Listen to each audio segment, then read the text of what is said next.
Hi there. Our presentation is on childcare in the United States compared to other developed countries, with a focus on France and the United Kingdom. Childcare can be very expensive, making it hard for families to afford, especially those families that are single-parent households. We will be looking at different aspects of childcare in the United States, France, and the United Kingdom to see how they compare to each other, as well as what we can learn from each of them in regards to childcare, workplace flexibility, and child development. To start off with, we will begin talking and taking a look at what the U.S. has to offer for childcare services and what benefits are given to employees with children. We will also briefly look at the developmental effects of the U.S. childcare. So to begin, I'm going to touch base on the costs of U.S. childcare. According to the U.S. Census Bureau, on average, a family spends about 7% of their monthly income on childcare. Now, this number can vary depending on the amount and age of children, as well as the income the family has per month. In regards to maternity leave, the United States doesn't offer a paid form of maternity leave. However, there is a Family Medical Leave Act which allows for 12 weeks of unpaid job protected leave. However, this is only available for the companies that employ over 50 employees. And if a leave is taken, that employee is no longer eligible for any type of medical leave within the next 12-month period. There are, however, some states that have taken it upon themselves to make additional benefits for their inhabitants and offer paid family leave. Now, there are only 3 states, however, that offer this, and those consist of California, New Jersey, and Rhode Island. Now, each of these states has also implemented a cap so that depending on the state, because it varies, the person that takes the paid medical or family leave is only able to earn a certain amount per month or week. The U.S. offers 3 basic options for childcare. These consist of in-home care, childcare homes, and childcare centers. According to the National Institute of Child Health and Human Development, the type of childcare doesn't actually have that much of a difference in the development of children. There are some correlations with quality and quantity, however, but they found that the major contributing factor to child development was family characteristics. Children that grew up in emotionally supportive and cognitively enriching families were found to have more cognitive, language, and social competence.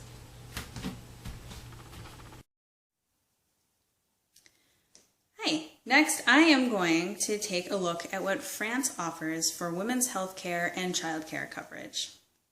Women's health care. Women's health care in France has been rated the best in the world by the World Health Organization. France offers comprehensive coverage that is easy to use and covers 70% of the cost of doctor's visits. But that's not all. For maternity care, doctors will make house calls even at 3 o'clock a.m. And you can walk in to see a doctor even without an appointment. They also provide visitors or nurses who come to the home and help the new mother out with baby in their first week. Workplace flexibility.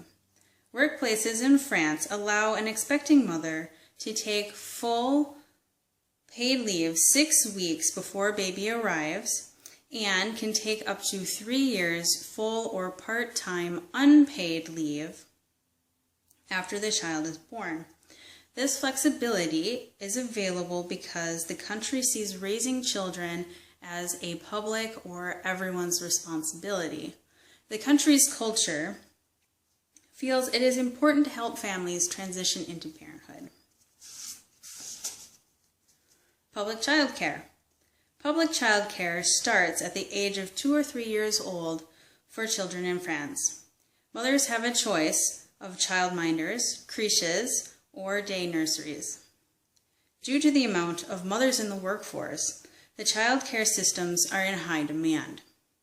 Complaints have been made that child cares are so full there is over a year's wait, limited availability, and those with more status or money get in first.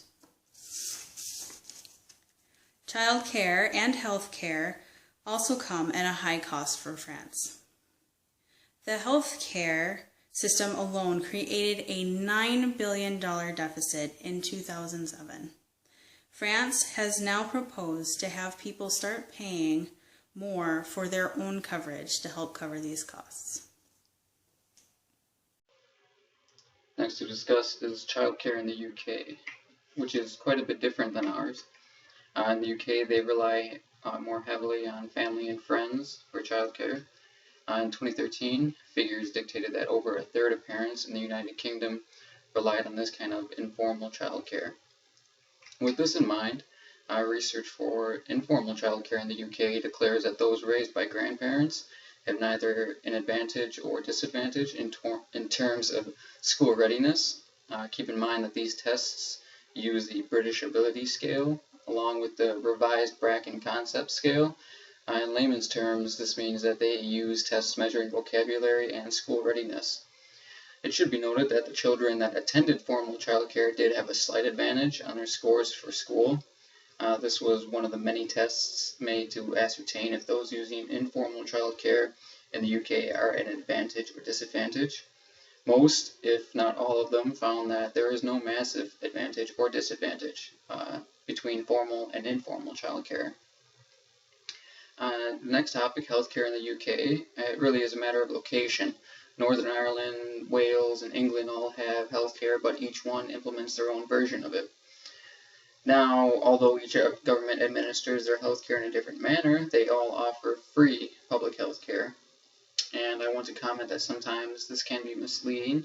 Healthcare for all ailments is not free, but rather it is free when the care required is absolutely necessary.